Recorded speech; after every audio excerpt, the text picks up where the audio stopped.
भारताकडे गॅसचा किती साठा शिल्लक आहे?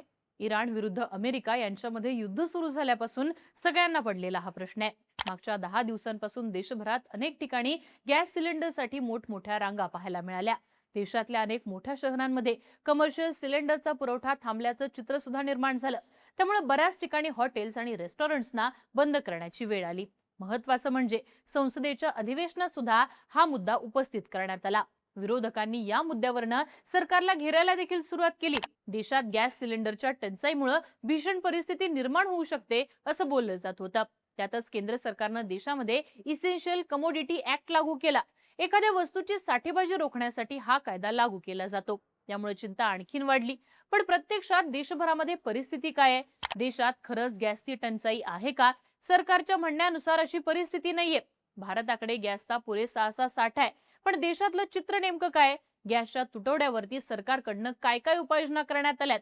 आता भारताकडे प्रत्यक्षात गॅसचा किती साठा शिल्लक आहे? पाहूयात आजच्या या व्हिडिओतनं. नमस्कार, मी आरती आणि तुम्ही बघताय बोलभिडू. सगळ्यात आधी देशभरात ही परिस्थिती का निर्माण झालीये ते पाहूयात. खरं तर इराण, अमेरिका आणि इस्रायल यांच्यामध्ये युद्ध सुरू झाल्यानंतर याचा सगळ्यात मोठा फटका पर्शियन गल्फ मधल्या हॉर्मुझच्या सामुद्रधुनीला बसला. युद्धामुळे या मार्गावरनं होणारी जहाजांची वाहतूक ही खंडित झाली, ज्याचा परिणाम गॅस सिलेंडरच्या पुरवठ्यावरती झाला. भारत आपल्या गरजेचा 60% जास्त एलपीजी हा दुसऱ्या देशाकडनं आयात करतो. ही आयात कतार सारख्या देशांकडनं केली जाते.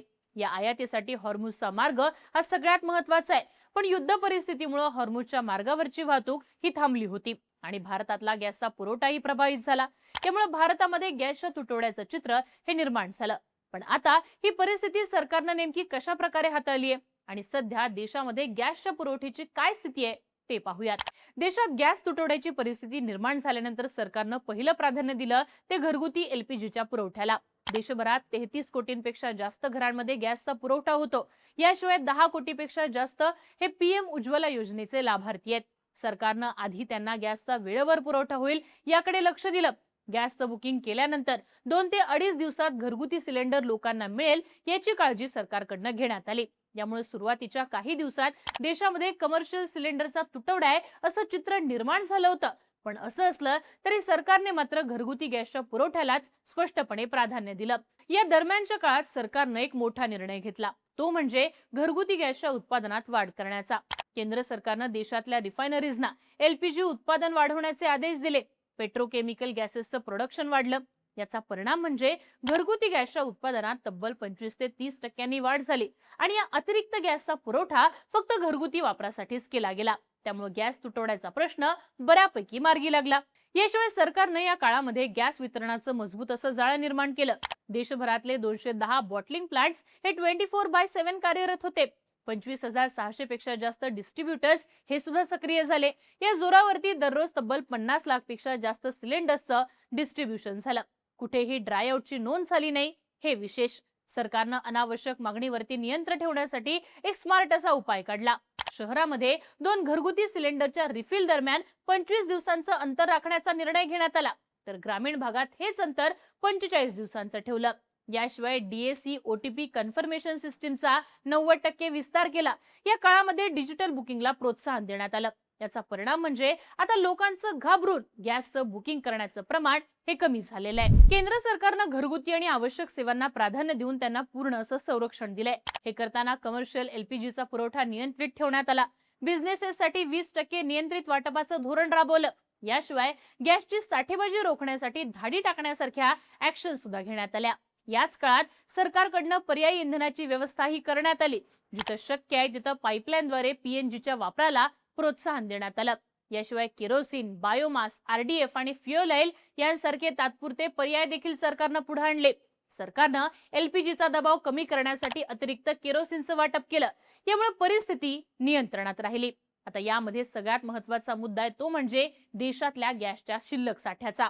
भारतात गॅसचा किती दिवसांचा बफर साठा शिल्लक आहे?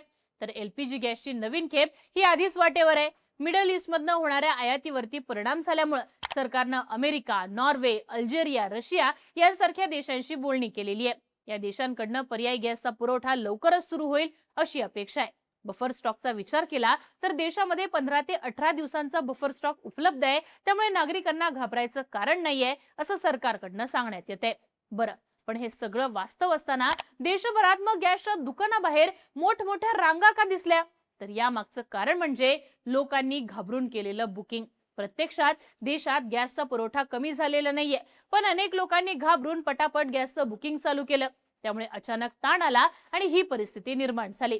घरगुती गॅसच्या पुरवठ्याचं जाळं पूर्ण क्षमतेने कार्यरत आहे. उलट मागच्या काही काळात हे जाळं आणखीन मजबूत झालेलं आहे. जर मोठं चित्र पाहायचं झालं तर मागच्या 10 वर्षात भारतामध्ये एलपीजी कनेक्शनची संख्या ही दुप्पट झालेली आहे. फक्त दशकभरात एलपीजी कनेक्शनचा आकडा 14.5 कोटींवरनं 33 कोटींपेक्षा जास्त झालाय. दशकभरात मजबूत पायाभूत सुविधा निर्माण झाल्यामुळे जे संकट निर्माण होऊ शकलं असतं ते संकट नियंत्रित करता आलंय. या सगळ्याचा अर्थ काय? तर सध्या देशभरामध्ये गॅसचा तुटवडा नाहीये, त्यामुळे घाबरण्याचं कुठलंही कारण नाहीये. सरकारकडनं फक्त गरज असेल तेव्हा सिलेंडर बुक करण्याचं आवाहन हे करण्यात आलंय. घाबरून गरज नसताना सिलेंडर बुक करू नका. व्हायरल व्हिडिओजवर नाही तर अधिकृत अपडेट्सवरती विश्वास ठेवा, असं सरकारकडनं सांगण्यात येतंय. तुम्हाला या सगळ्याबाबत काय वाटतं? देशभरात खरंच गॅसचा तुटवडा निर्माण झालाय का? तुमची मतं आणि प्रतिक्रिया आम्हाला कमेंट बॉक्समध्ये लिहून कळवा आणि बोलबिडीच्या YouTube चॅनलला नक्की सबस्क्राईब करा.